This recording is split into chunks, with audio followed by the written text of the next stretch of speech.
Welcome back, everyone. Today we continue Unit 3, the Reformation. And I do prefer that term, the Reformation, as in Diarmaid McCullough's excellent history, the Reformation, rather than the more narrow Protestant Reformation. Because this period in church history, early modern Christianity or 16th century religion, is larger than classical Protestantism, Lutheranism, and Calvinism. As we've already seen, the Radical Reformation, the Anabaptist Reformation, is larger than that classical Lutheran and Calvinist stream. Next time, we'll look at the Catholic Age of Reform, the Catholic Counter-Reformation, or the refashioning of Catholicism. It has many names. And today, we're going to begin looking at the Church of England and the Anglican faith. Anglican Christianity is by many accounts Protestant, but by many other accounts, it retains many of the Catholic features, things that we would think of as distinctively Catholic. Anglicanism is often portrayed as a middle way between Protestantism on the one hand and Catholicism, both medieval Catholicism and Tridentine early modern Catholicism, on the other. It retains many Catholic features even while moving in the direction of classical Protestantism. That creates divisions within Anglicanism, and it creates difficulties for the historian who wants to look at Anglicanism and sort of define it as either Catholic or Protestant. But much like Swedish Lutheranism, which is a more moderate Lutheranism, it's still supported by the royal households, it still has bishops. Swedish Lutheranism and English Protestantism, we might say, Anglicanism, retain many of the features that are distinctively Catholic and distinctively medieval. For one, Anglicanism never thoroughly subscribes to sola scriptura. Really, there are four essentials of Anglican identity, and this is part of the this is the Lambeth Quadrilateral, which is laid down later on, I believe, the 19th century. But the Lambeth Quadrilateral lays out four identity markers of Anglicanism. One, the Holy Scriptures are at the center. They are at the center of the life of the church. The Bible is also at the center of authority. But it's not necessarily the exclusive authority. Because two, there's the Apostles' and Nicene Creeds. The ancient creeds of the church. As we now know from this course, the Nicene Creed is actually older than the Apostles' Creed. But that's not the way it was thought of prior to modern scholarship on the creeds. So the Apostles' and Nicene Creeds are also identity-forming and authoritative markers of the church. Three, there are the distinctive Protestant sacraments of baptism and communion. Now they remain sacraments, and yet they have been reduced in some sense to two. Now there are Anglicans who include all seven of the historic Catholic sacraments.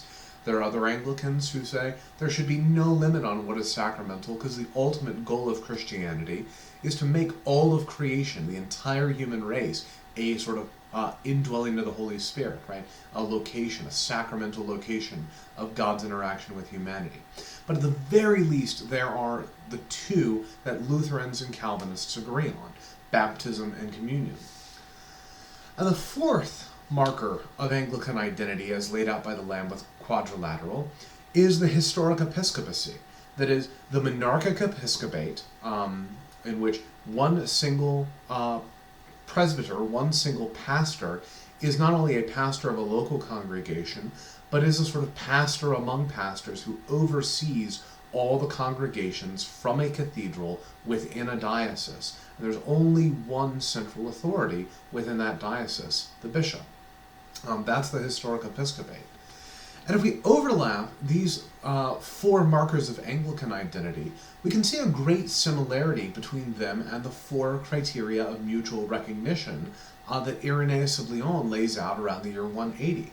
Right? Initially, there's the canon of Scripture, there's the creed, there's the liturgy, and here this would be paralleled with these two sacraments.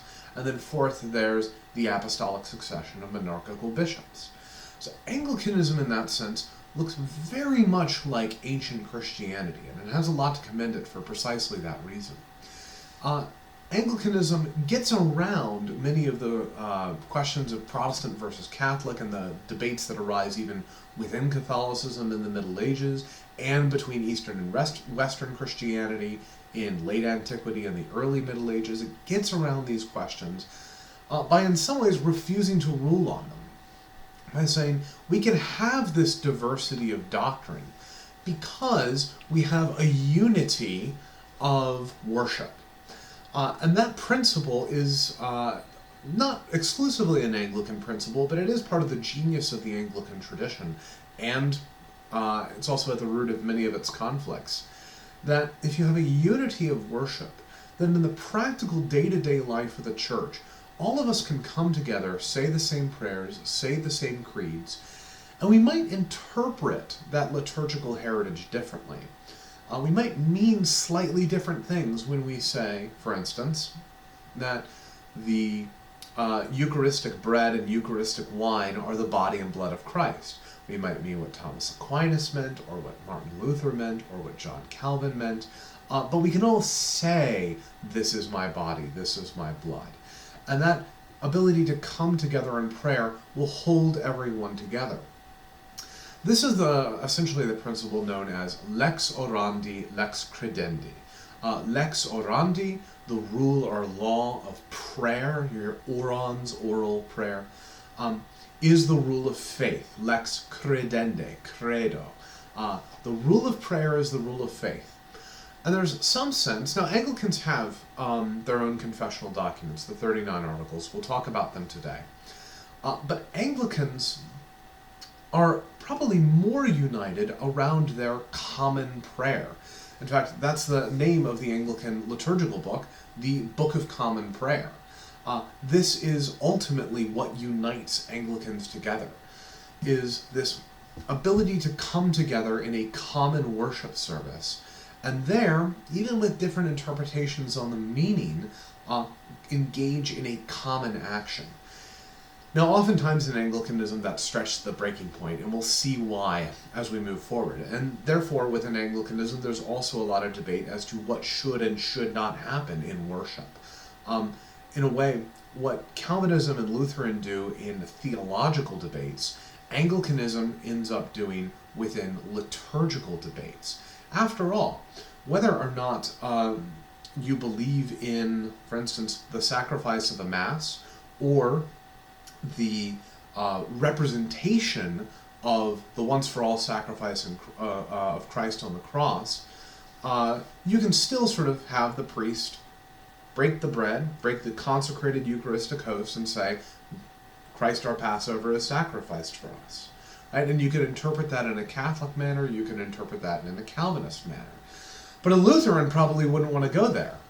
So if you're a sort of Lutheran theologically within the Anglican Church, you might press for that not to be within the Anglican service. That phrase might be excluded because you then couldn't include all these various theological traditions. So that's one way of looking at Anglicanism. It might be theologically broad, and so it doesn't fit neatly into Catholic or Protestant, but it is liturgically narrow. And it tends to be more liturgically Catholic as well, although we'll see more about that later. However, the other thing that holds Anglicanism together is a common adherence to non-papal authority.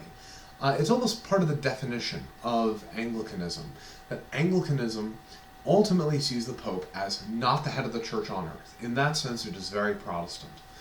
And together with Luther, it sees all the externals of the Church as ultimately governed by the sovereign state. And in England's case, that means the crown, the king. Why this is so? Well, that's the main content of today's lecture.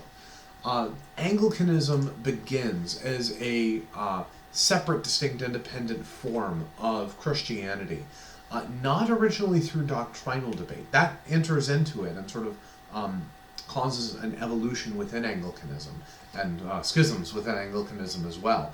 But it begins with the king's great matter. It begins with the issue of Henry's divorce.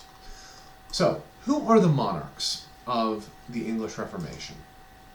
Well, to begin, we need to go back to the late Middle Ages and remember that England has just fought a series of terrible civil wars, the Wars of the Roses, which eventually resulted in the victory of the Tudor dynasty under King Henry VII. I believe the year was 1485.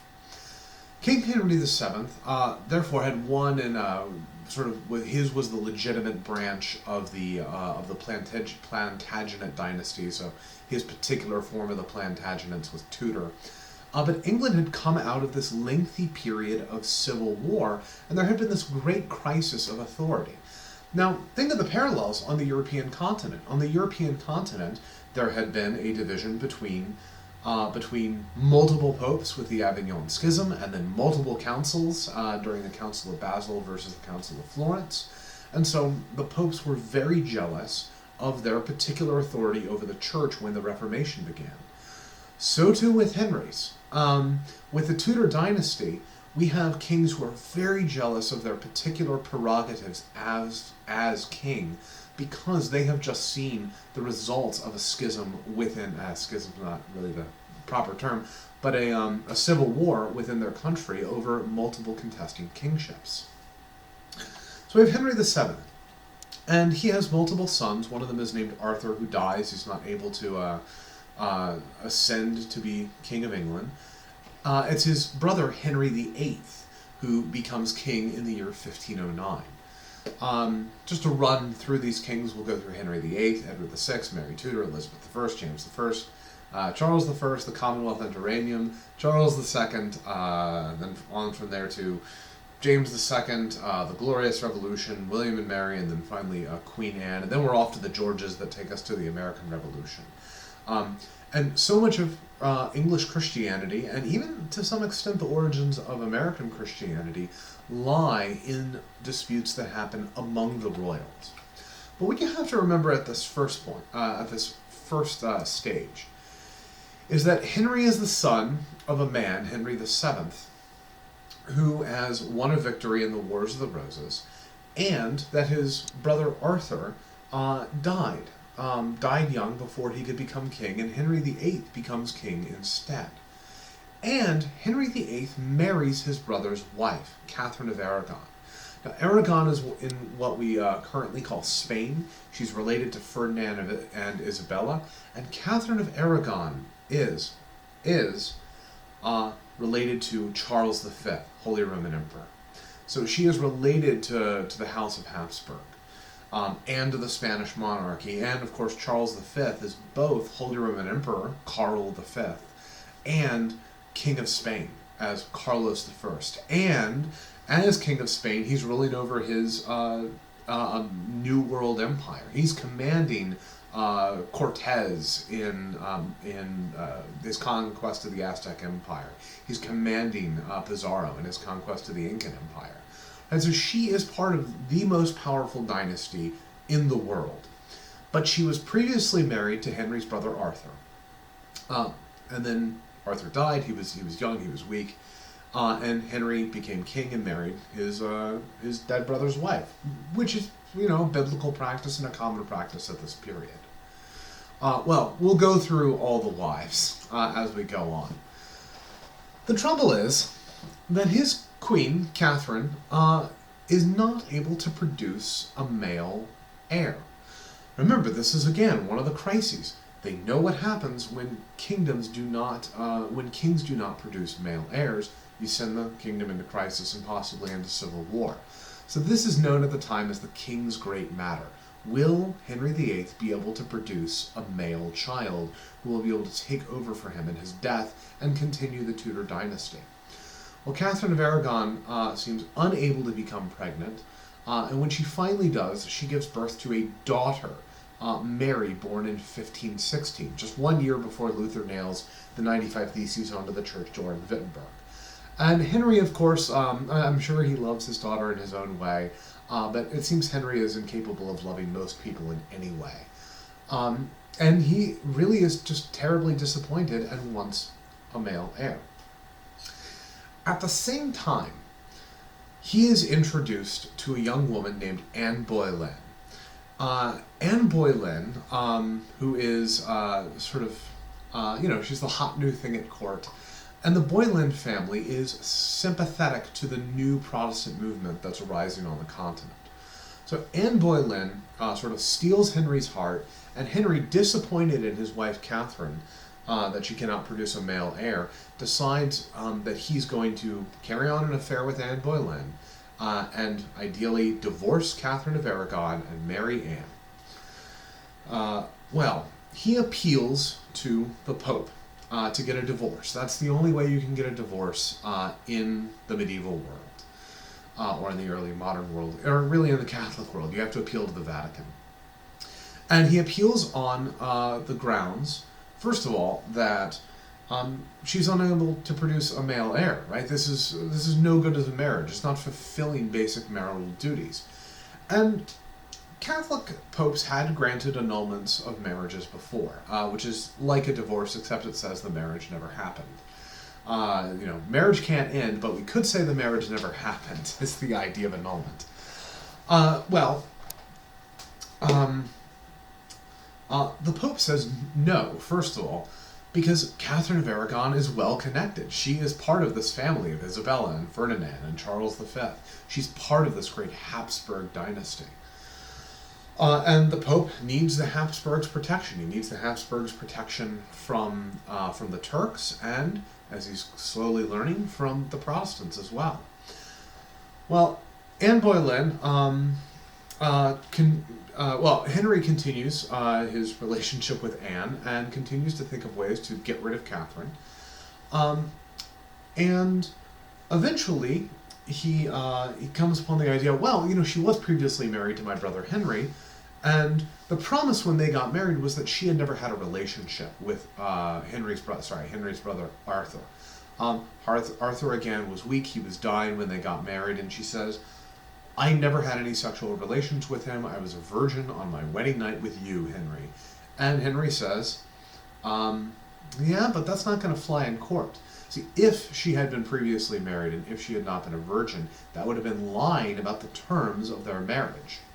And therefore, he could get an annulment. Notice again, it's not technically a divorce. The Church of England never approves of divorce until the 20th century. But it is looking for a way initially around this relationship. Well, this too is not accepted, and there's an official denial of Henry's appeal in 1527 by Pope Clement VII.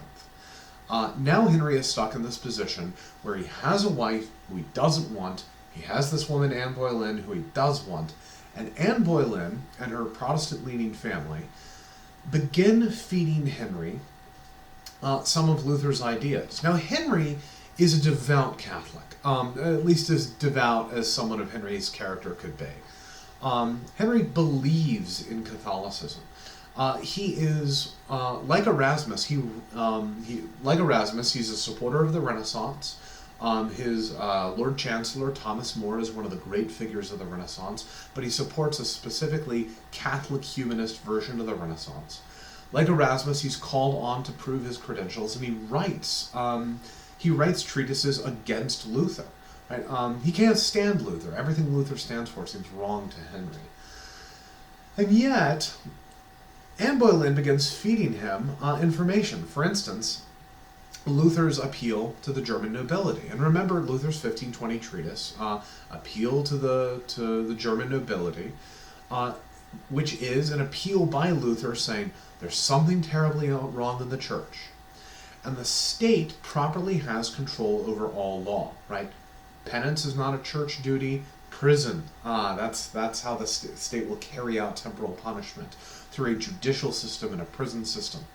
The state has control over externals. The state, for instance, can't tell you what you believe deep down inside, but it can tell you how to worship, and it can tell you how to govern. And part of that is rules over the freedom of a Christian, rules over divorce, rules over vows. And of course, Luther is giving up on his vows at this point. So the state can annul vows in Luther. Well, Henry says this is great. There's a wonderful scene in the Showtime series, The Tudors, in which he's actually reading Luther's, I think it is appeal to the German nobility, in which Henry, not knowing that it's by Luther, says, "Oh, this is a book for me." And that's exactly what Henry does. He has Parliament in the year 1534 pass the Great Acts of Supremacy. The Great Acts of Supremacy are exactly what they sound like. It is the question of who is supreme over the church in England. And notice I say church in England, right? Because there's only one Catholic Church, and national borders don't divide it into multiple different churches. There's one Catholic Church. However, this transforms the church in England into the Church of England. It essentially takes the papal tiara off the church and plops on the royal crown, so that now the king is the supreme head of the Church of England. It really belongs to the state. It creates what we would call today a confessional state. This is the same move that Luther makes in Saxony and that other Lutheran princes make in the Kingdom of Sweden and Finland and the Kingdom of Denmark and Norway. It's a typically Protestant move. And what we find typically is that kingdoms retain bishops, whereas local princedoms do not. So whether it's Lutheran kingdoms up in Scandinavia or the Church of England, those all retain bishops, whereas Lutheran princes in Germany and Reformed cities in southern Germany and France tend to do away with episcopal leadership. So Henry is now the supreme head of the Church of England, and it's by his own power as head of the Church of England that he appoints a new Archbishop of Canterbury and has the ecclesiastical officials of the Church of England annul his marriage to Catherine of Aragon, saying essentially it never happened. She's no longer queen in 1533 is when he... Yeah, it's a year before, actually. But, we'll get the logical idea there first. In response, a number of things happen. One, even though Henry has been an extraordinary defender of Catholic doctrine, his ultimate move to remove the Pope as head of the Church in England, that is, the Pope is in charge of ecclesiastical appointments, leads to his excommunication by Pope Paul III in the year 1538. So it takes 4 years. The Pope is very hesitant to do this, but it becomes very clear that Henry is taking control of the Church for himself. And he is seen as colluding with Protestants because, as we'll see, Protestants move in and use this as an opportunity to pursue reform, even despite the fact that Henry's sympathies ultimately lie with Catholic doctrine. And a number of people end up dead because of this. One of those people is Thomas More. Now, Thomas More, again, Renaissance humanist, held a long-standing correspondence with Desiderius Erasmus, author of Utopia, which is one of the earliest works of really political allegory, sort of riffing off Plato's allegory of politics and the Republic, but also leading into modern political theory. It's called Utopia. It's a kind of Renaissance Platonism, which, as we've seen, is a more Renaissance way to think about the world. He is the Lord Chancellor of England from 1529 until 1532. Is a great servant to the king, cooperates with the king in almost everything, but he absolutely refuses to go along with Henry's Acts of Supremacy and declaration of Henry as the head of the Church in England, head of the Church of England. And because of his refusal to make the oath, that is to swear to uphold the king's headship over the Church of England, he is executed in the year 1535, a year after the Acts of Supremacy. So this great, extraordinary Renaissance humanist executed by Henry. Henry also executes the Archbishop of Canterbury, who refuses to go along with this, John Fisher. But lest we think Henry is only executing Catholics, he also executes Protestants as well. The most famous of these is William Tyndale. William Tyndale is probably most known as a Bible translator.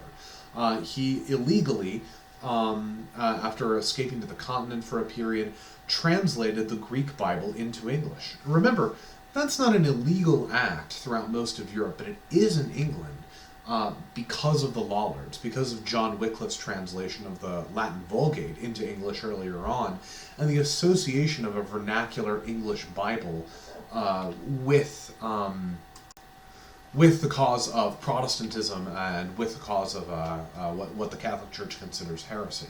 So it's an illegal act, and he translates it into English nonetheless. And his translation eventually informs the translation of the King James. Now, that's not why he's actually executed, however.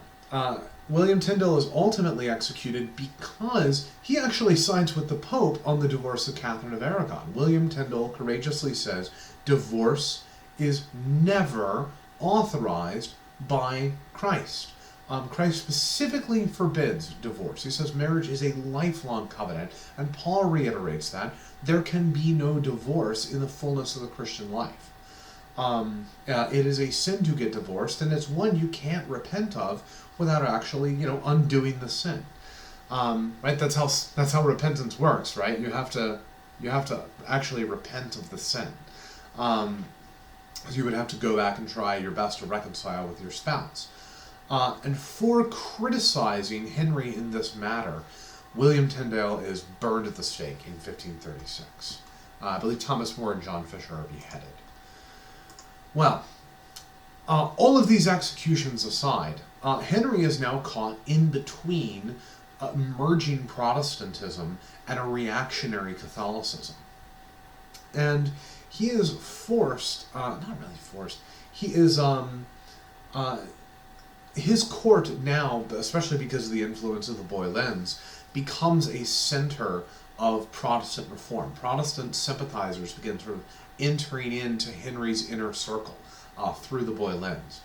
Not always friendly with the Boylens, by the way. One of these is Thomas More's replacement, Thomas Cromwell. There's a lot of Thomases to deal with here. So there's Thomas More, Thomas Cromwell. We'll meet Thomas Cranmer in just a moment. Thomas Cromwell is the chief minister to the king from 1532 to 1540. And Thomas Cromwell has a lot of Reformed sympathies. And as we've seen, the Reformed are less, probably more anti-superstition, probably more in favor of a sort of Renaissance reform of the church, as opposed to Lutherans who can be very medieval at times. And that sort of urbane, cosmopolitan, Renaissance, anti-superstition Protestantism is the form that primarily enters into court. So Thomas Cromwell is the chief minister to the king. He's in favor of that sort of reform. As is Henry's replacement for the Archbishop of Canterbury, Thomas Cranmer. Thomas Cranmer is, of course, he begins his career as a Roman Catholic priest. He's very learned, very educated student of the liturgy, among other things. And Thomas Cranmer is the Archbishop of Canterbury that annuls Henry's marriage to Catherine of Aragon, that's Lord of the Rings, Aragon, and approves of his marriage to Anne Boleyn. He's in there from 1533 to 1555, so he outlives Henry. And Thomas Cranmer is kind of the bedrock of the English Reformation. He is also the author of the Book of Common Prayer. So this is Thomas Cranmer right here. He writes a first version in 1549. Now this is both a revision of the Roman Catholic Mass and an English translation of the Roman Catholic Mass. But it still has all the elements you would sort of expect out of the Roman Catholic Mass. So for instance, the 1549 version has that typical elements like the Gloria, the Kyrie, Lord have mercy upon us, the Gloria, glory be to God on high, and on earth peace, goodwill towards men, the exchange, the Lord be with you and with thy spirit, let us pray, and then various collects for different seasons within the church year. It's very, very Catholic. It does not change much. Interestingly, Cranmer also uses earlier translations of the Latin Mass into English in order to make this translation, most notably the rite or usage of Sarum. So when we were discussing early Western liturgical rites, the diversity within the Latin rite, one of those we talked about was the Sarum rite, which was an earlier usage in English of the Catholic, of the Latin Mass. It's a translation of the Latin Mass, and it doesn't change almost anything. It basically is just the Latin Mass in English. But that translation informed Cranmer's translation. Later, after Henry dies, Cranmer is able to pursue many of his more Protestant revisions to the Mass. This is similar to Luther's 1523 revision of the Latin Mass, and then his further extreme revision in 1526 into German, a revision with translation. Cranmer's 1552 second edition of the Book of Common Prayer is much more Protestant and much more Reformed. There's a much more memorialist, or at least spiritual, understanding of communion. It does away with all talk of sacrifice and transubstantiation. It's even very hesitant about the real presence. So it is truly a Protestant worship service. And most later editions of the Book of Common Prayer, as we'll see, pull back from that. Henry also authorizes the translation of an English Bible. He says, well, we're not going to use Tyndale's version, but we will have a Bible in the language of the people. So he does away with the prohibition of English Bibles and actually sponsors a royal translation. This is the Great English Bible of 1537, which is also another contributing translation that eventually feeds into the King James. Henry also decides to ransack the monasteries. He needs money for his war effort, and the Protestants at his court are against monasticism, as Protestantism usually is.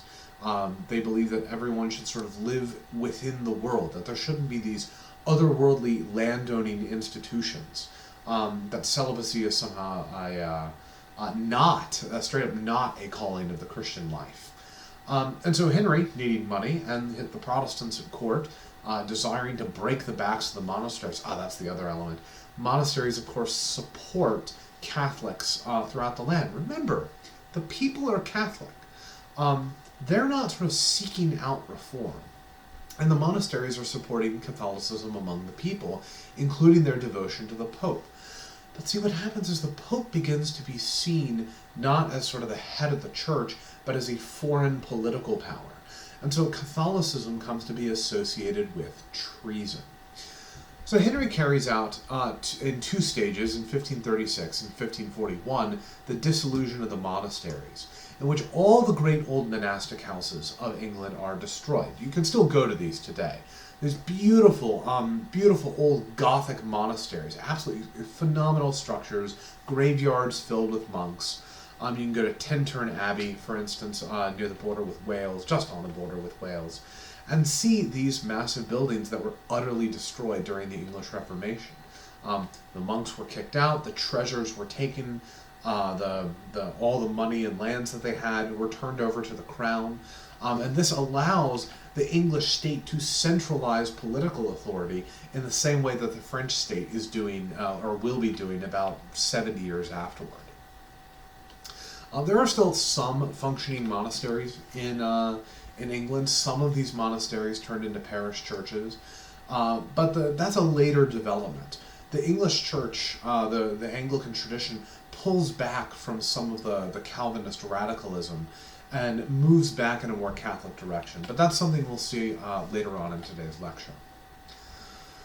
Well, Henry has divorced Catherine of Aragon, so she's out. He's married Anne Boleyn. He's separated the church in England and become head of the Church of England. Now he's married to Anne Boleyn. And Anne Boleyn gives birth to a daughter, Elizabeth, in 1533. Now this is that Elizabeth. This is like Elizabeth the Great, the First, the great Queen Elizabeth, after whom the current Queen Elizabeth is named, Elizabeth II. But it's not a boy child. It's not a male heir. It's not what Henry wants. And so, after several attempts and miscarriages and stillbirths, eventually Henry convinces himself and is convinced by others that Anne Boleyn has been unfaithful, and that's why she's been unable to produce an heir. And he has her executed for unfaithfulness in the year 1536. So his second wife has her head chopped off. The same year, he marries a third wife, Jane Seymour. And it's really Jane Seymour who who is the successful wife, we might say. Jane Seymour, who he marries in 1536, gives birth to Edward. Edward, Henry's male son. Unfortunately for Jane Seymour, she dies shortly after childbirth. Never really gets to know her son, and then Henry is left without a wife. Well, Henry marries 3 more times. Henry marries, he marries Anne of Cleves in 1540. He says, she's hideous, she looks like a horse, I don't want her, send her back. So he has that marriage annulled.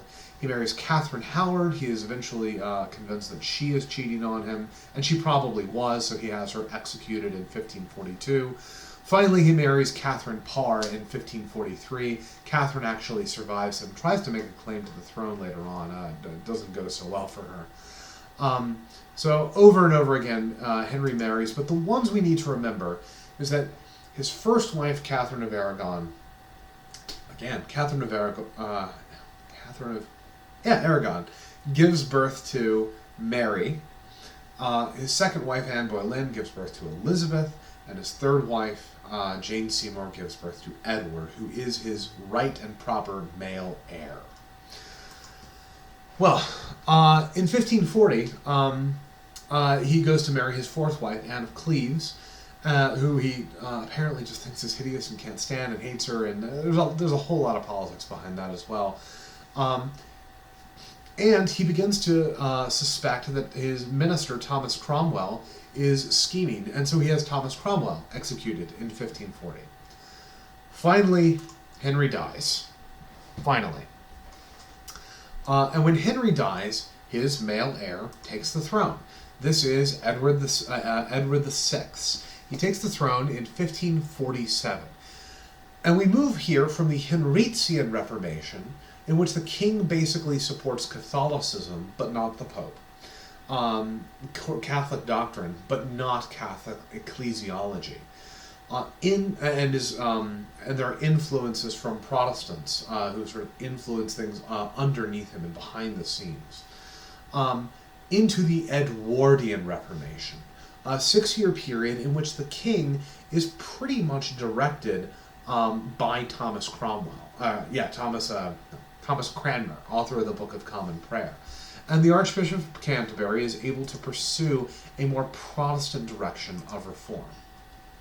Well, young Edward is young and sickly and dies after 6 years. So he dies in 1553. So much for the male heir that Henry wanted. All of this religious chaos, all of the executions, they ultimately amount to nothing because Edward dies after 6 years. I should note that it's in 1552 under Edward that Thomas Cranmer is able to make that second edition, that more Protestant edition of the Book of Common Prayer. Well, Edward dies, and who's next in line? Well, who's next in line is his eldest sister, Mary Tudor, daughter of Catherine of Aragon. Mary Tudor has never forgotten what her father did in the name of Protestantism to her mother, namely accusing her of being an unfaithful adulteress and putting her aside and annulling their marriage. And Mary Tudor comes to the throne. One, she is a devout and dedicated Catholic. And two, she is married to the son of her distant relative, Charles V, Philip II of Spain, who is a key figure in the Catholic Counter-Reformation. Philip II of Spain, like his father, is a major devotee, a royal devotee of Catholicism. Mary Tudor, therefore, reinstitutes Catholicism in England. Well, she appoints Reginald Pole, Archbishop of Canterbury. Now, who's Reginald Pole?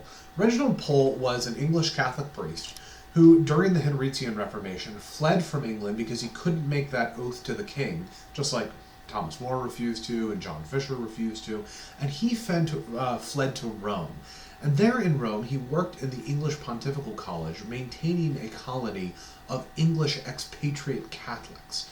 That is, all the Catholic priests from England who had fled during this time, they're now able to return, and Reginald Pole is Archbishop of Canterbury.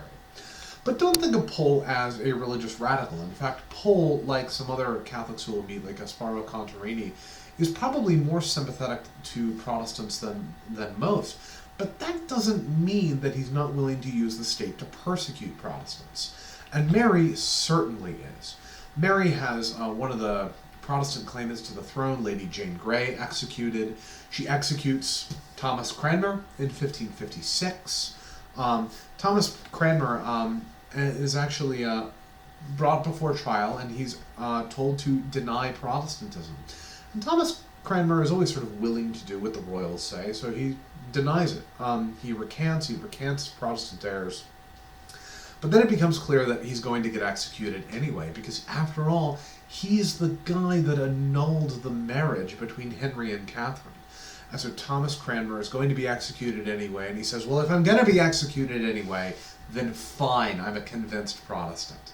And at the last second, he recants his recantation. Martin Bucer, remember Martin Bucer, one of these folks in the Calvinistic Reformation, the guy who sort of took Calvin in those 2 years between Calvin's first period in Geneva and second period in Geneva. Martin Bucer, when his city of Strasbourg had been taken by Catholic forces, left and went to England. So it was during the Edwardian Reformation that Bucer found refuge in Protestant England, and he died there in Protestant England. Well, his grave is dug up, his bones are exhumed, and he is put on posthumous trial and burnt. His corpse is burnt in 1557. Mary Tudor dies in the year 1558, but her reign is known as the reign of Bloody Mary, and probably with good reason, but all of these people are willing to use the power of the state to persecute the other side, whether that other side is the other political side or the other religious side. But she is known particularly as Bloody Mary because of a book written by a fellow named John Foxe. That's John, right? Yeah. Foxe's Book of Martyrs in the year 1563. Now, Foxe's Book of Martyrs is a history of martyrs from throughout the Christian church. It begins with Peter and Paul, continues with Ignatius of Antioch and Polycarp of Smyrna, but it really focuses on the hundreds of Protestant martyrs during the Counter-Reformation, during the reign of Bloody Mary and her husband Philip II, King of Spain. Now again, we shouldn't think of Catholics as the only persecuting party. One of the major events during Henry's reign was something called the Pilgrimage of Grace, where northern Englishmen who tended to be more Catholic, and tend today to be more Catholic, peasants who were upset at the dissolution of the monasteries marched south on London in order to appeal to the king for mercy, called the Pilgrimage of Grace because they sought out the king's grace. Well, what happened under Henry's orders? They were turned back in a rout and they were massacred, and it was treated as a rebellion. So this is all a bloody affair, but she is known particularly as Bloody Mary because of Foxe's Book of Martyrs. And this has, let's say, bequeathed to English Protestantism a more robust anti-Catholicism than you'll find on the European continent. For instance, later on, during the 30 Years' War, there were Lutheran princes, I believe John of Saxony was one of them, Frederick? They're all John or Frederick. Lutheran Prince of Saxony that fought alongside Catholics in the 30 Years' War, which is often thought to be a Protestant versus Catholic war, and yet the Lutherans were sometimes on the Catholic side. Not the Lutheran Swedes under Gustavus Adolphus, though. They were very much on the Protestant side. But the French, who were Catholics, were on the Protestant side. So the 30 Years' War begins as a religious war and ends as a completely non-religious war. But there's not that sort of visceral hatred of Catholicism in continental Protestantism, at least not in Lutheranism, that you get in England. In England, there comes a time when every single Englishman is expected to have 3 books on their shelf. 1, the King James Bible. 2, the Book of Common Prayer. And 3, Foxe's Book of Martyrs. And so generations of Englishmen are brought up on these stories of how the Catholic queen married to a Spanish monarch massacred people for their Protestant convictions and all the various tortures that they underwent. And so English Catholicism really, English Protestantism really breathes in a hatred of Catholicism. And it gives that to all subsequent forms of English Protestantism. It gives that to the Presbyterians and the Congregationalists and the Baptists, and eventually to the Evangelical and Pentecostal tradition. That ultimately comes from Fox's Book of Martyrs and its recording of the reign of Bloody Mary.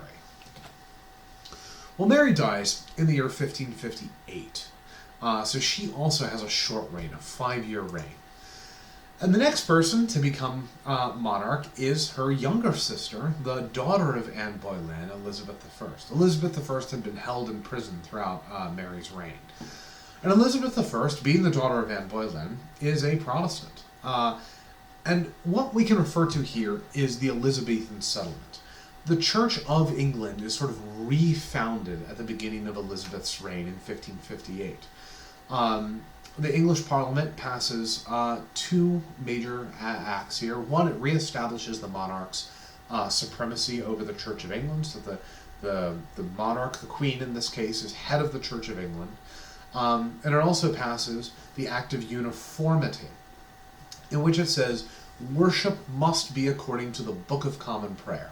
That is, can't be according to some English translation of Luther's Latin or German Mass.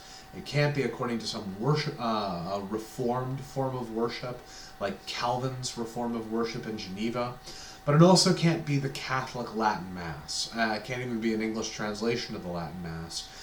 It has to be according to the 1559 Book of Common Prayer. And the 1559 Book of Common Prayer, which is the second, I don't know if you can see this here, but this book contains 3 versions of the Book of Common Prayer. The original 1549 edition. It then skips the 1552 Protestant, heavily Protestant version. Then there's the 1559 edition, which is sort of moderate, as is the later 1662.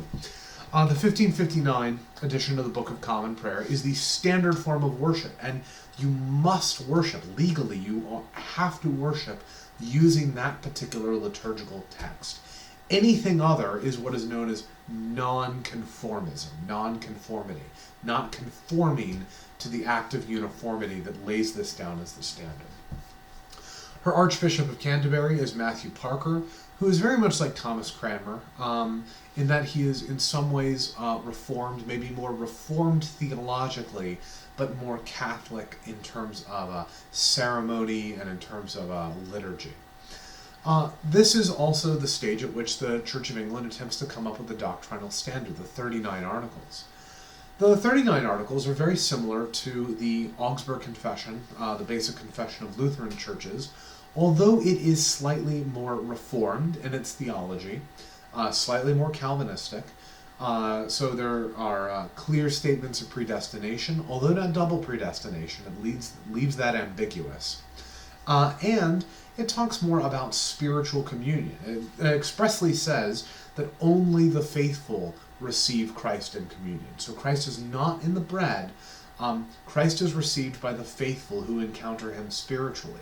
Now, whether that's more Bucer's idea of the Holy Spirit coming down into the elements, or that's Calvin's idea of the person spiritually ascending to encounter the risen and ascended Christ in heaven, that's left ambiguous. But it absolutely, the 39 Articles completely deny transubstantiation or the sacrifice of the Mass. It denies all the distinctively Catholic elements, but it also seems to deny some of the Lutheran ideas. Now later on, that gets reversed. We'll talk about that momentarily. So the 39 Articles are reformed in that sense, but they also support episcopal leadership. Elizabeth retains the rule of bishops over dioceses. And one of the great thinkers of this period is a man named Richard Hooker, who writes one of the key statements of Anglicanism, The Laws of Ecclesiastical Polity, in which he traces apostolic succession, among other things. He says, look, the Church of England retains apostolic succession. Yeah, okay, John Fisher got his head cut off. But the Anglican bishops were still approved, were still ordained or elevated to the episcopate by people who had apostolic succession. And therefore, the English Church retains apostolic succession, retains bishops, retains the monarchical episcopates, retains the cathedral and diocesan system. And so today you can go to England and see Westminster Cathedral and Canterbury Cathedral and York Minster Cathedral, all of which have bishops sitting within them. So Richard Hooker is really concerned to show that England is the Church of England might not be Catholic in the sense that it's governed by the Pope, but it is still Catholic in the sense, maybe at least in the same sense that Eastern Orthodox churches are Catholic, right? It still has continuity with the ancient church. In fact, there is this strain, as we'll see momentarily, within Anglicanism that says that this was no refounding of the Church of England. Yeah, there was schism and there was reform, but that's no different than the reform that happened, for instance, at the Council of Nicaea or the Council of Chalcedon, or the Great Lateran Council in 1215, or at the Council of Trent within the Catholic Church. There was reorganization, but there's no new Church of England. It's the same Church of England that existed in the ancient world and in the medieval world, simply reorganized. Whether or not you buy that argument it is a historical debate in some sense, because again, the Pope is no longer supreme within the Church of England. That seems to me to be a major ecclesiastical break, and whether or not that's a good thing, now that's a theological judgment that we won't get into in a history class. One of the major historical events during Elizabeth's reign, and it's a long reign, she's in there from 1558 to 1603, one of the longest reigning English monarchs, is the 1588 invasion by Spain, the event known to history as the Spanish Armada. You see, the Spanish king, Philip II, had been, in some sense, king over England. He was married to Mary Tudor. And according to Spanish royal law, if the queen dies, shouldn't that pass to him, not to this Protestant woman, Elizabeth? Right? So he thinks of himself as being the proper heir to the throne of England. So now the Habsburg dynasty is once again just sort of collecting kingdoms. They've got the Holy Roman Empire and all the Austrian lands and Spain and the New World. I think Philip II is also king of Portugal at the same time he's king of Spain. Why not England too? Why not really capture all the Atlantic powers ultimately? And that is their ultimate goal. Well, so he launches this massive Spanish navy. But Elizabeth has not much of a navy, but they have much smaller ships under folks like, Sir Walter Raleigh. Sorry about that, technical difficulties. Under folks like Sir Walter Raleigh and Francis Drake. So they have much smaller ships. Well, these massive Spanish galleons that are designed to move between the New World and Spain in order to facilitate the invasion of the Americas and the export of gold. These ships are destroyed in a storm, and it's seen as God's deliverance, not unlike the destruction of the Chinese fleet that attacked Japan and was destroyed in a tsunami, the divine wind. Similar idea here.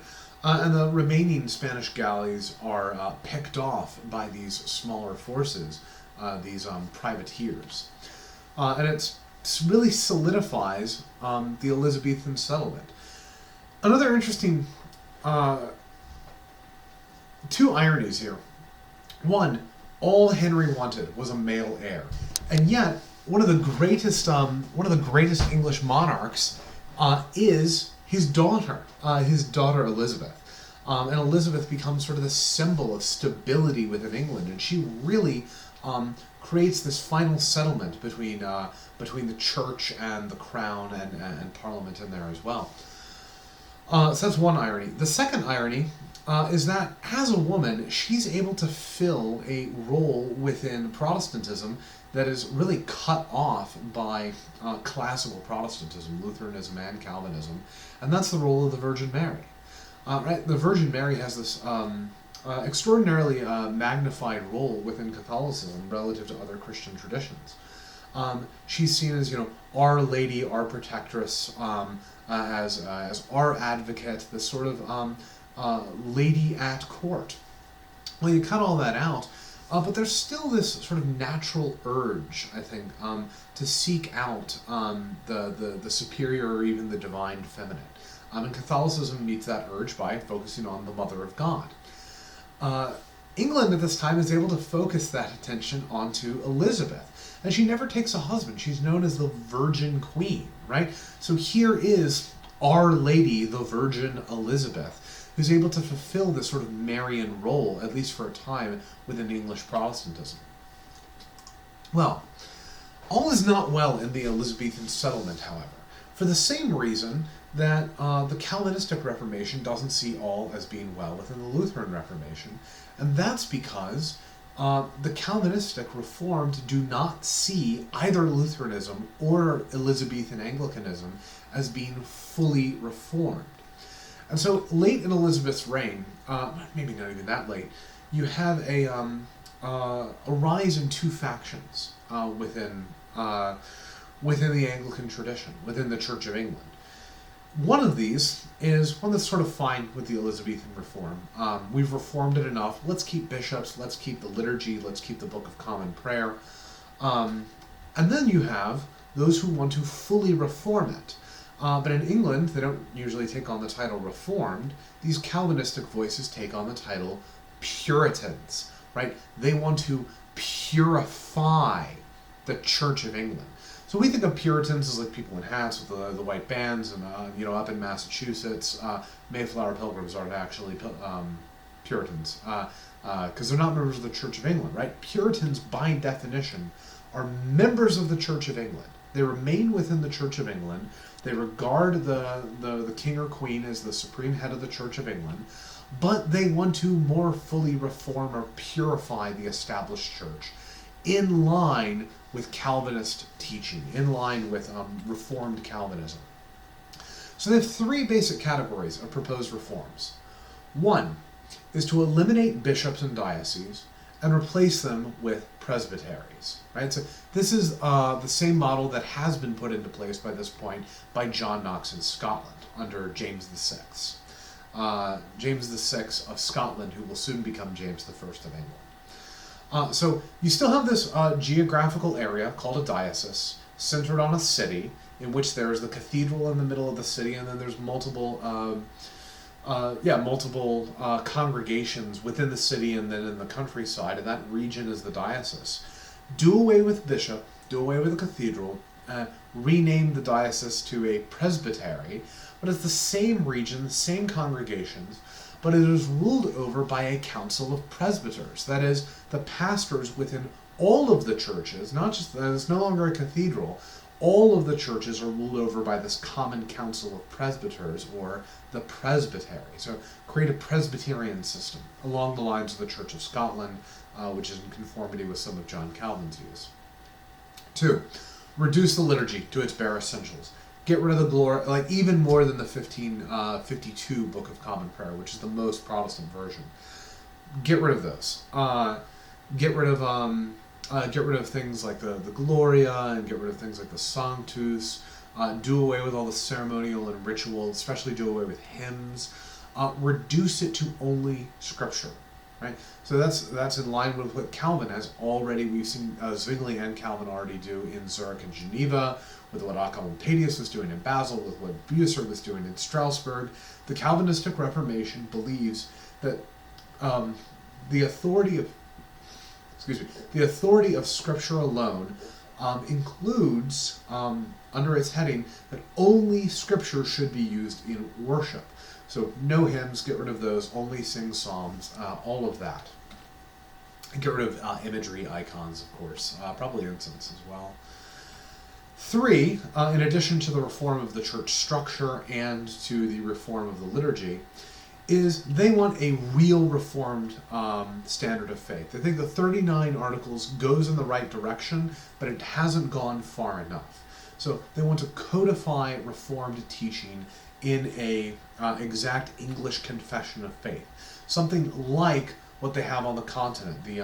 Well, they don't have the canons of Dort yet, right? This is late 16th century. Canons of Dort are early 17th century, but something like the Belgic Confession, or something like the Tetrapolitan Confession, or the Heidelberg Catechism, give an actual Reformed confession of faith that is purely Reformed. There's nothing about bishops, maybe perhaps make clear double predestination, I'm not sure. Well, Elizabeth is the Virgin Queen. She never marries, and surprise, surprise, when she dies, that's the end of the House of Tudor. So in some way, Henry didn't get what he wanted in either sense. He never had a long enduring male heir. Edward only lived 6 years on the throne. And his great female heir, irony of ironies, it's Elizabeth herself, but she doesn't marry, and that's the end of the Tudor dynasty. So where does England go for a new monarch? Well, they're not going to go to the rest of the Tudor line, right? They're all connected to Catholic Spain. So instead, they go to they basically make the rule that it has to be a Protestant, although that's not clearly codified at this point. So they go, for various reasons, because they are related, to the Stuart line in Scotland. The House of Stuart had been ruling over Scotland for some time. It had gone James I, James II, James III, James IV, James V, Mary Queen of Scots, not to be confused with Bloody Mary, and then finally James VI. So James VI has been ruling since he was an infant. His mother, Mary Queen of Scots, has eventually gotten out of the way. And as James VI, he comes to the throne in the year 1803 as James I of England. So now we have a Scotsman of the House of Stuart, James VI, ruling over England as James I. James I, a number of things happened during his reign. One, this is an incredibly important period in the history of English literature as well. I mean, the Book of Common Prayer has a lot to do with that, too. A lot of the phrases that we know in English, like to have and to hold from this day forth, that's the Book of Common Prayer. But this is also the age of William Shakespeare. So think of William Shakespeare's plays at this stage. They're all about the victories of the House of Tudor, right? Richard III is about the end of the War of the Roses and the victory of Henry VII, right? So they're about the victories of the House of Tudor. But now we've got a Scottish king. So what do? You write a Scottish play, Macbeth. Shakespeare doesn't live too long into James's reign, but he lives long enough to write Macbeth, and I think King Lear is at this stage as well. And Macbeth is about the victory of the ancestors of the Stuart line over this evil King Macbeth. Now, Shakespeare preferred tragedies at this stage of his career, so Macbeth's the main character, but he's also the villain, and it's like Duncan and the other figures who are the heroes, who are the ancestors of James I of England. So James comes to the throne, and James is he's Calvinist, he's Presbyterian, but he comes to England and he realizes a couple of things about English Christianity, about Anglicanism. One, he kind of loves it. Because as the head of the Church of England, all the royal ceremonial that goes along with being king now goes along with being head of the Church of England as well. And so he doesn't have to deal with like presbyteries or representatives from local parishes or anything like that. He can appoint bishops with Parliament's approval and pretty much command them and realize, I love this top-down authority bishop stuff. So all the hopes of the Puritans that this Calvinist king from Calvinist Scotland will reform the Church of England, totally dashed. James I does undertake a major revision of the English Bible, something that he hopes will bring together the English Reformed translation, the Geneva Bible, with earlier English royal Bibles, like the Bishop's Bible or the Great Bible, which we saw before, coming together in the King James Bible. Now, King James Bible is actually a sort of a colloquial nickname. The technical name in England is the Authorized Version. This is the authorized by the king version of the scriptures translated into English. And that's why the authorized version gets later revised, and eventually we get the Revised Standard Version, and now the New Revised Standard Version. Those are revisions within the King James tradition. Taking out the these and thous, incorporating modern biblical scholarship, but not starting over fresh. And so it still sounds like the way the Bible sounds in our ears. That's part of the superiority of the authorized tradition. So this is the 1611 translation of the Bible, and it incorporates the Bishop's Bible, the Wycliffe Bible, the Tyndale Bible, the Geneva Bible, even the Catholic English version, which is not translated from the Hebrew and Greek, but is translated from Jerome's Vulgate, the Douay Rheims. So it incorporates some of the Douay Rheims, which was translated around the same time. This, too, is part of the great flowering of English literature. Now, James's reign, which leads into the reign of his son, Charles I, is a time in which the Church of England is divided continually between these Puritan and more standard Anglican views. But just as the Puritans want to push the Elizabethan settlement in a more Calvinist direction, those who defend the Elizabethan settlement, who follow on the defense of the English Church's Catholicity, as defended by Richard Hooker, they want to move really in a more Catholic direction. These folks are known as the Caroline Divines. People like Archbishop of Canterbury, William Laud, theologians and canon lawyers like Lancelot Andrewes and Thomas Traherne. These Caroline Divines, they can't quite move outside the 39 Articles, and so they are sort of stuck with a Reformed confession of faith. Reformed, although it approves of the Book of Common Prayers version of the liturgy, which the pure Reformed don't think is truly Reformed, but it is. But they want to push it in a more Catholic direction, and so does the next king, Charles I. Talk about him momentarily. I do want to mention one other major figure of English literature at this point, and that's John Donne. Many of you have heard me recite John Donne's poem, Death Be Not Proud. I won't do it right now because I don't have the whole thing perfectly memorized. But John Donne is one of the metaphysical poets with Catholic leanings. He's actually born into a secretly Catholic family that becomes Protestant, or at least swears allegiance to the Church of England. But that's a common reality at this point. People are secretly Catholic. In fact, I almost missed it, one of the great events of James's reign is the Gunpowder Plot of, I believe it was 1803. The Gunpowder Plot. There are continued operations by English Catholics in England at this time. After all, there are secret English Catholics who are maybe publicly part of the Church of England, but they refuse to, but they continue to practice secret Catholicism. These people are ministered to by members of the Jesuit order. Now, next time we will talk about the origins of the Jesuit order, but like the Dominicans and Franciscans, this is an order of people who don't live in monasteries necessarily. They are committed to work within the world, but they are members of a religious order. They take vows of celibacy, and the Jesuits answer directly to the Pope. So Jesuits are sent secretly into England to minister secretly to secret Catholics. And this, of course, remember, is seen as treason. The Pope is a foreign political power, and to have allegiance to the Pope is necessarily to not have allegiance to the King. And so, Catholics are put to death on this ground, both under Elizabeth and under James I. And this leads to growing political resentment against the English monarchy by Catholics. And the most extreme version of this happens in the Gunpowder Plot, where English Catholics, under the leadership of a rather unsavory fellow named Guy Fawkes — you're probably familiar with the Guy Fawkes mask. You see it as like the V for Vendetta or anonymous mask. Guy Fawkes sneaks in several tons of gunpowder into the catacombs underneath Parliament, intending to blow up Parliament in November of 1603. The plot is eventually foiled, and these people are all arrested and executed. So that's the level of political resistance you get to the persecution of Catholics in England at this time. But you also get members of the Church of England who want to head in a more theologically Catholic direction, as well as simply a liturgically Catholic direction, even as they do not move in the direction of swearing allegiance to the Pope as the head of the Church. Well, Charles I, James's heir, who reigns from 1625 to 1649, seems to approve of this.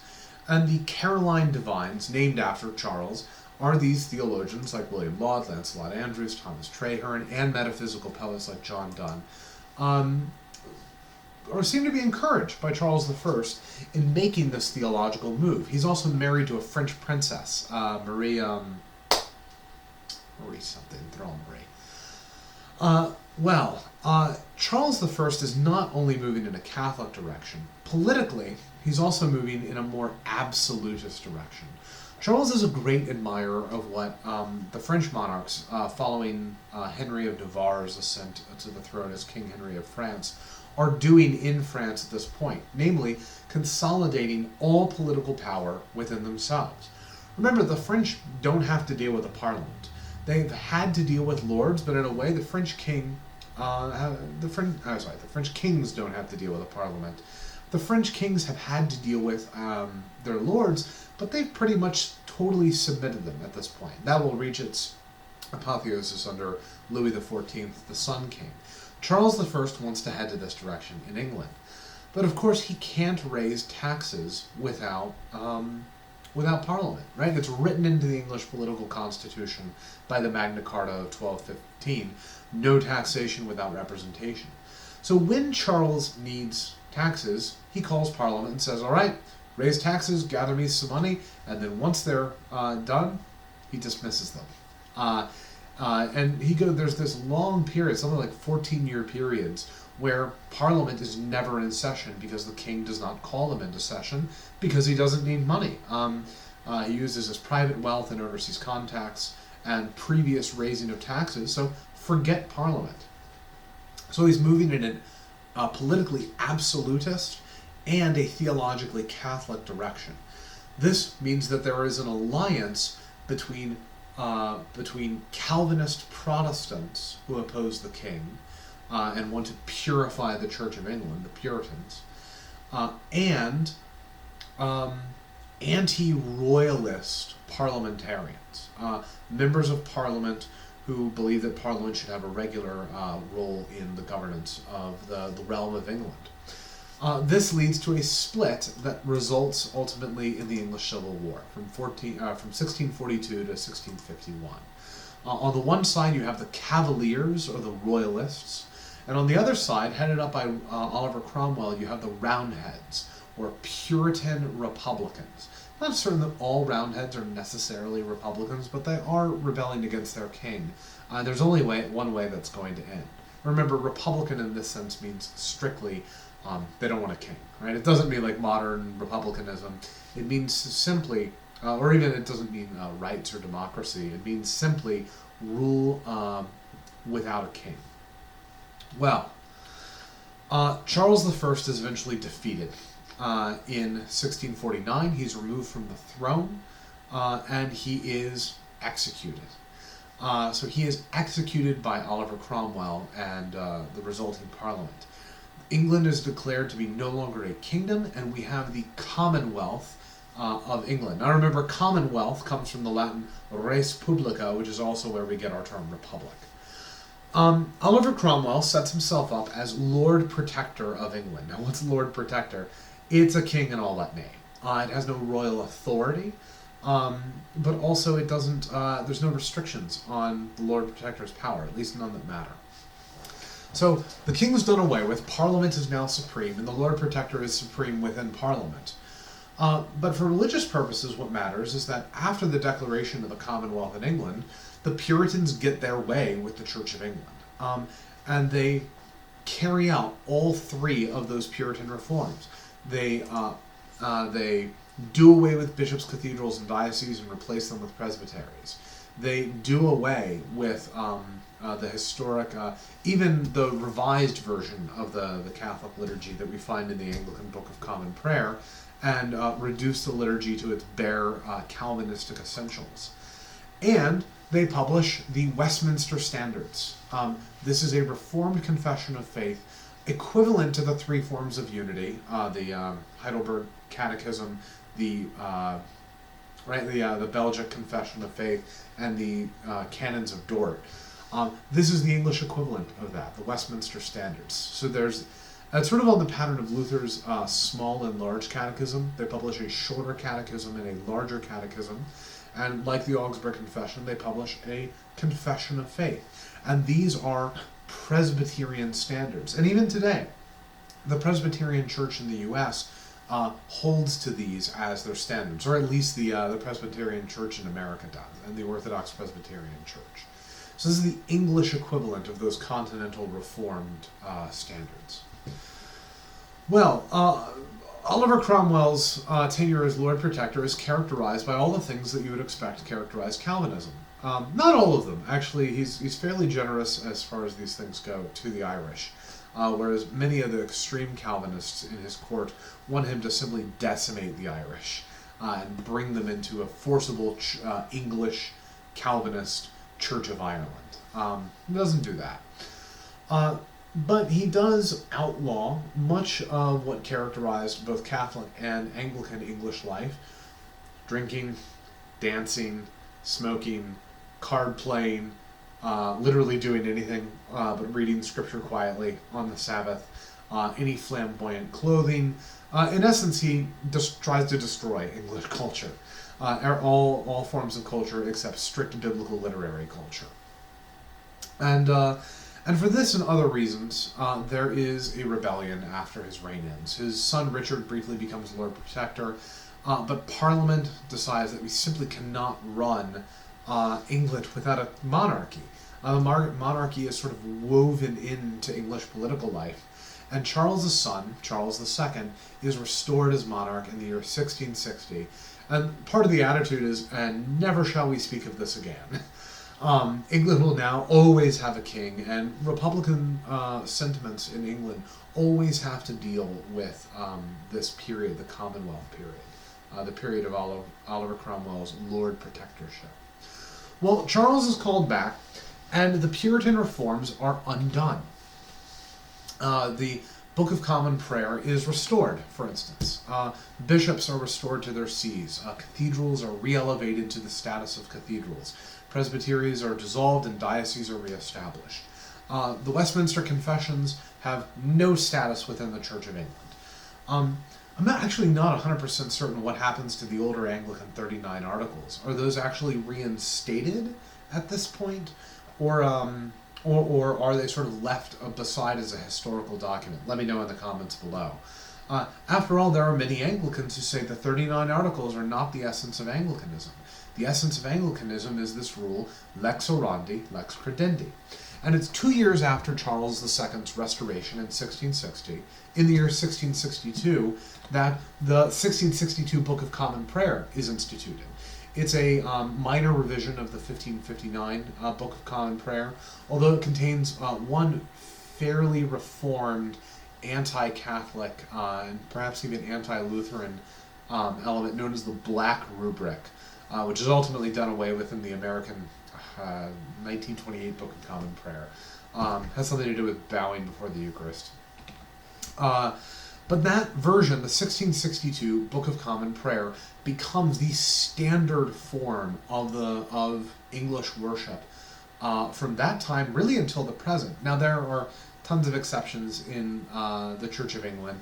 After the failure of the 1928 Book of Common Prayer to pass Parliament, in 1928, the English Church decided, well, instead of having a single Book of Common Prayer, we'll have the 1662 Book of Common Prayer, and then a whole bunch of different options. And then the American Church did something very similar. So if you go into an Episcopal Church in the United States, or an Anglican Church in the United States, or into the Church of England in England, you'll find all kinds of variations. You won't find that sort of uniformity, but you also won't find doctrinal uniformity. And this is partly the reason why the English Church dissolves. Not dissolves entirely, it still is an established church. The Archbishop of Canterbury is still appointed by the Queen. But you can almost worship in any way you want and believe anything you want as an Anglican. And so now today you get Anglo-Catholics who believe in literally everything the Catholic Church believes, except their form of worship is Yeah, it's in English, but it's actually higher than what you find in your standard Catholic Church. They just don't adhere to the Pope. At the same time, those same people might be, married lesbians or something, leading the service. On the complete opposite end, you might find extremely socially conservative types who have a rock band and guitars, and they sort of use the Book of Common Prayer of 1979 or the new Anglican Church in North America Book of Common Prayer of 2019, but they might eliminate a lot of it. The Church of England really becomes very broad, and we'll see that movement again when we get to evangelical Anglicanism versus Anglo-Catholicism, which is the next major split within the Church of England, even though it doesn't result in a split of the actual church body. That's later. What happens to the Puritans, however, is significant. Essentially, the Puritans all go from being nonconformists at this point. Not all, but basically go from being nonconformists to simply leaving the Church of England and becoming Congregationalists. There's this real disillusionment after this period. The Reformed got their shot to purify the Church of England, and they lost it. All of their reforms were undone.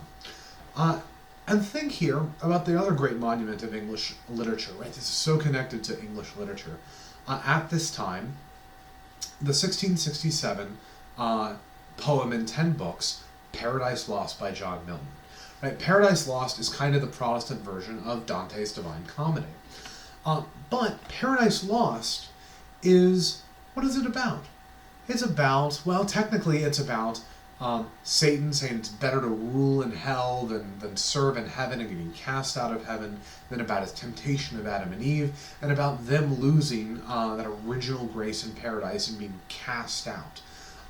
Notice that Dante's poem is about the ascent of the soul through purgatory, among other places. It was very Catholic, whereas this is very biblical, and it is about the loss of sin and the need for salvation. It's very Protestant, very Reformed in that sense. But what is it also an allegory for? I think, reading it, and I haven't read it all the way through, but from what I've read, it also seems to me to be an allegory for the loss of the Puritan paradise, right? What is ultimately the rule of Oliver Cromwell, but the devil saying, better to rule in hell than to serve in heaven, right? Better to rule over this nasty, or is it the return of Charles II, right? Better to rule over a kingdom, I guess. Better to have a kingdom than to have this perfect reformed paradise. But we've lost that paradise now with the return of the monarchy and the undoing of the reform of the Puritan reforms that were carried out during the Commonwealth period. So I think we can definitely see John Milton as being in that being a major force during, or sort of an analytical key to this late English Reformation period. One last thing to note as we draw this lecture to a close is that this period of the English Reformation pretty much ends in the 1660s. This parallels that same period of continental civil distress in the 30 Years' War from 1618 to 1648. And it's at the end of this period in which religion and state become come into a new stable relationship. In a way, this ends the story, even though we have one more lecture on the Reformation. This is the end point of the Reformation. The dislocation, the social, political, and religious dislocation that Luther unleashed beginning in 1517 ultimately leads to the settlement in 1648, 1649 on the continent with the Peace of Westphalia, and then in England there and slightly later with the settlement of the general rule that whoever is in charge will control the religion.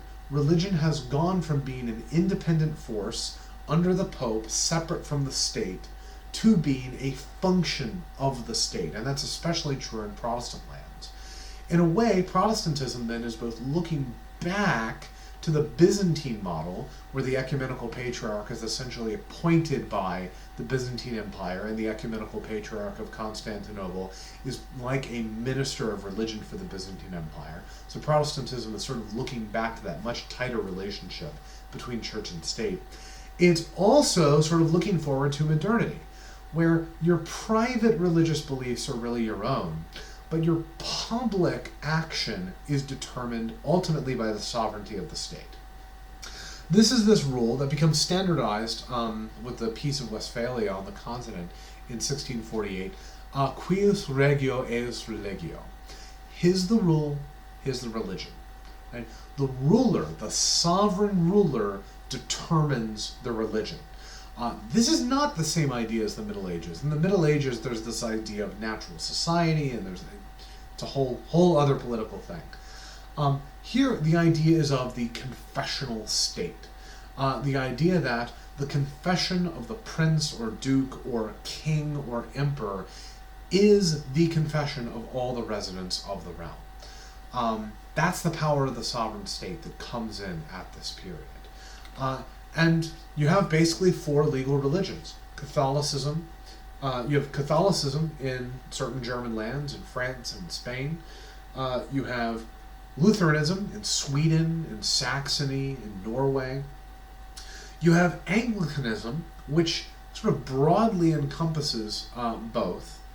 You have Calvinism in certain city-states and in certain German lands, like the Palatinate is a Calvinist German land, but also in Scotland. And these are the four legal ones. Calvinism, Lutheranism, Anglicanism, and Catholicism. Final things to notice. Catholicism, what Catholic reform looks like, that's what we're going to be discussing next time. But what about Anabaptists? What about nonconformists? What happens to them? What happens if you are a Calvinist in England and you're outside the Church of England? What happens to the Anabaptists? Well, you only have one area to go, and that's west, across the sea, to the Americas. And particularly English North America, but also to some extent French North America, will become the haven for persons within lands that are governed by people who do not allow them to exercise their religious conscience. So America is founded, among other things, as a land for refugees of conscience, people who leave their homelands, can't go to elsewhere in England, can't go elsewhere in Europe, and then go to the Americas. In a way, it's all the religious refuse from Europe that ends up in what eventually will become the United States.